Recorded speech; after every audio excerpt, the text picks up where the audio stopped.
नमस्कार साथियों, मैं बाल मुकुंद धुरिया। इस दौर में राजनीति थम सी गई है, और हो भी क्यों ना, जब सत्ता प्रतिष्ठान देश के प्रधानमंत्री आके अपने एजेंडे पे लग जाए मजबूती से और पूरे विपक्ष को दरकिनार करने का अभियान चलाएं, तो ऐसा होता है। आज पूरे देश को धार्मिक भावना से ग्रसित होकर एक ऐसे देश को जिसका संविधान सर्वधर्म समभाव का है, तो सरकार एक धर्म के पक्ष में प्रो करके खड़ी होकर पूरे देश को अपने एजेंडे के इर्द गिर्द खड़ी कर रही है, अपने एजेंडे के इर्द गिर्द ला रही है।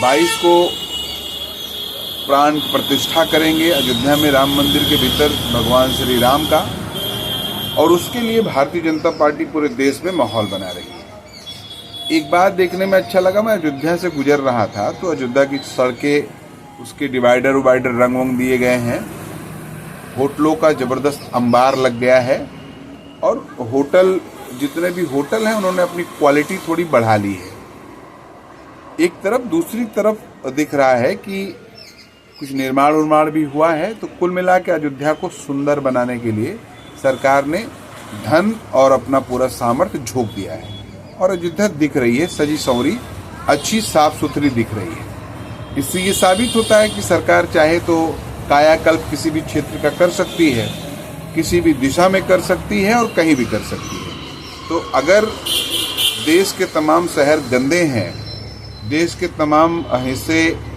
अभावग्रस्त हैं, अगर मनुष्य रोजगार नहीं पाके आम नौजवान आत्महत्या वगैरह करने को मजबूर है, किसान अगर फसलों का उचित मूल्य नहीं पा रहा है, नौजवान पढ़ाई के बाद नौकरी नहीं पा रहा है, तो ये सब का जिम्मेदार सरकार है। क्योंकि सरकार अगर चाहे तो ये अच्छा कर सकती है। ये अयोध्या दिखाता है सरकार नहीं चाह रही है, इसलिए वहां ऐसा नहीं हो रहा है। तब इस सब की जिम्मेदारी सरकार को लेनी होगी कि सरकार ये नहीं कर रही है। अभी मैं लखनऊ में था तो मैंने देखा कि हमारे मोहल्ले में घूम घूम के कुछ लोग डोर टू डोर हर घर को नॉक करके राम मंदिर का फोटो, एक मंत्रों का एक पन्ना और कुछ चावल जिसमें हल्दी लगी हुई है, वो घर घर बांट रहे हैं और कह रहे हैं कि 22 को लखनऊ मत आइएगा, अपने ही घर में पूजा करिए राम जी की और दिया जलाइए। और दूसरी तरफ देख रहे हैं मोदी जी भी कर रहे हैं दिवाली मनाइए।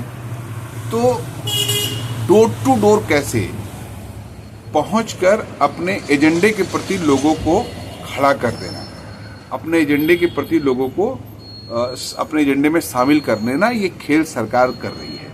तो पॉलिटिकल पार्टियां हमेशा कहती ही हैं ऐसा, तो कर रही है, अतिशयोक्ति नहीं है। लेकिन बात ये है कि सरकार ये करके ये दिखा रही है कि वो सब कुछ कर सकती है।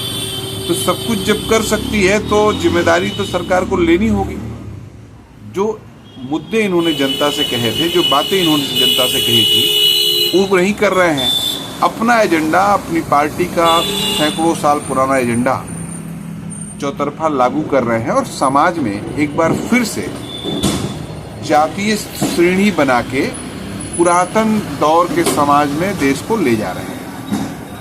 खतरा इसी बात का है, और इसलिए चर्चा हो रही है, इसलिए बात हो रही है कि सरकार ये चाहती है, और इतनी ताकत है सरकार में कि सरकार और सारा बदलाव कर सकती है, सरकार नहीं कर रही है। इस बात को कम से कम हमारे समाज के हर जातीय हिस्से को समझना होगा, और खास करके समाज का जो पिछड़ा हिस्सा है, समाज का जो अति पिछड़ा हिस्सा है, उसे जरूर समझना होगा कि ये सरकार अपना एजेंडा चला रही है, उस एजेंडे में आपका कोई हिस्सा नहीं है।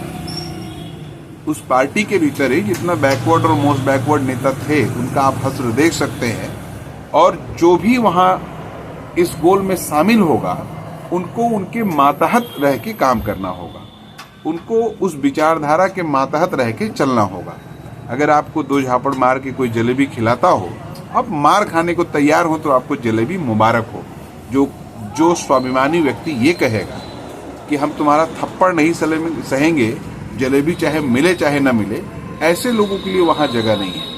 आप खुद अपने बारे में क्या सोचते हैं? आप अपने परिवार के, अपने बच्चों के भविष्य के बारे में क्या सोचते हैं, ये आपको तय करना होगा। ये अगर नहीं तय करिएगा तो उसके ट्रैप को नहीं समझिएगा। आशा है सोचेंगे आप। नमस्ते।